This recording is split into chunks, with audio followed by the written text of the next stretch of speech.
रख सकते हैं।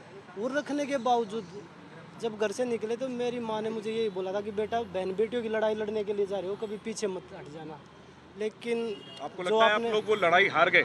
बिल्कुल, जो कल आपने देखा, क्योंकि सरकार ने हमें आश्वासन दिया था, हमें पता था वो ताकतवर है, हम पहले से ही बोल रहे थे वो कुछ भी करवा सकता, आगे भी कुछ भी करवा सकता, किसी भी खिलाड़ी के साथ कोई भी आरोप लग सकता है किसी भी खिलाड़ी पे। आप कौन सा सम्मान आप वापस देखिए, जो भारत का एक बोलते हैं कि भाई एक सर्वोच्च नागरिक को मिलता है एक अवार्ड, पद्म श्री है, पद्म भूषण है, पद्म विभूषण है, भारत रत्न है, तो मैं क्योंकि मुझे लगता है खुद कि भाई ये अवार्ड मुझे मिला है, लेकिन मैं अपनी बहन बेटियों को वो सम्मान नहीं दिला पाया, तो मुझे लगता है कि मैं इस अवार्ड का हकदार नहीं हूँ। कहाँ जा रहे हैं आप? कहाँ मैं प्रधानमंत्री जी को पत्र लिखा है और मैं प्रधानमंत्री जी को मैं ये सम्मान कार्यालय सामने बिल्कुल एक बार मैं उनके कार्यालय जाऊँगा, अगर अंदर जाने दिया तो, नहीं तो गेट पे दे के हम वापस आ जाएंगे। बजरंग, ये बताइए कि कितनी तकलीफ में हैं आप इस वक्त, क्या कुछ मनस्थिति, क्योंकि जब पद्मश्री मिला था तो राष्ट्रपति देते हैं तो उस समय बड़े गर्व से आपने वो पद्मश्री लिया था, आज वापस करने आए, क्या मनस्थिति है? देखिए, वही मैं बोल रहा हूँ कि एक जब किसी भी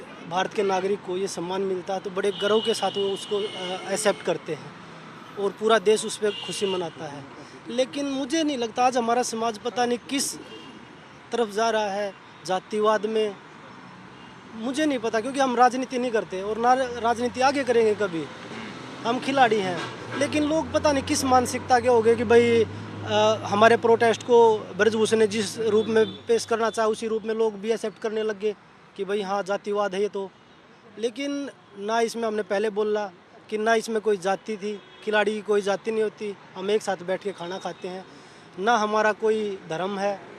हम खिलाड़ी जब देश के लिए मेडल जीता तो एक धर्म के लोग, एक जाति के लोग खुशी नहीं मनाते, पूरा देश खुशी मनाता है। बजरंग, देखिए आपने उस समय करीबन 40 दिन प्रोटेस्ट किया, आपने मेडल भी विसर्जित करने गए, कुछ हुआ नहीं, आश्वासन मिला आपको, लेकिन फिर वही जीते संजय सिंह, माला पहना ब्रजभूषण सिंह ने, आप वहाँ पर उनके आशीर्वाद लेने गए, उनके पैर छुए संजय सिंह ने, देखिए कुछ हुआ? आपको लगता है कि आप वापस करें पद्मश्री, कुछ हम होगा? पहले ही बोल रहे थे, चाहे कोई भी लड़ाई लड़े ब्रजभूषण की तरफ से, वो ब्रजभूषण ही बन रहा है। और सरकार ने हमें आश्वासन भी दिया कि भाई ब्रजभूषण, स्टेटमेंट दी थी मीडिया के सामने खेल मंत्री जी ने कि ब्रजभूषण और उससे जुड़ा हुआ कोई भी इंसान नहीं आएगा। लेकिन हुआ क्या लास्ट में? एक सवाल ये लोगों के मन में होगा कि ये सवाल पूछना चाह रही हूँ कि यौन शोषण, कथित यौन शोषण से ये मामला शुरू हुआ था। एक सवाल सुन लीजिए, वो मामला अभी भी अदालत में है। बिल्कुल। इस बीच जो कुश्ती संघ है उस पर जो चुनाव हुआ उसमें आपके ग्रुप की हार हुई, तो अब आप हार मान रहे हैं। सवाल शुरू से यही पूछा जा रहा था आप लोगों से कि ये महिलाओं के सम्मान की लड़ाई या कुर्सी की लड़ाई है? कुर्सी की लड़ाई नहीं है। आप हार क्यों मान रहे हैं? मेरी बात सुनिए, कुर्सी की लड़ाई नहीं है ये। कुर्सी की लड़ाई होती तो हम अपना नाम देते ना, हम किसी लिए किसके फायदे जब मामला है। एक बार मेरी भी बात सुनिए, आप कुर्सी की लड़ाई होती तो हम खुद का नाम देते हैं, हम किसी तीसरे का नाम नहीं देते।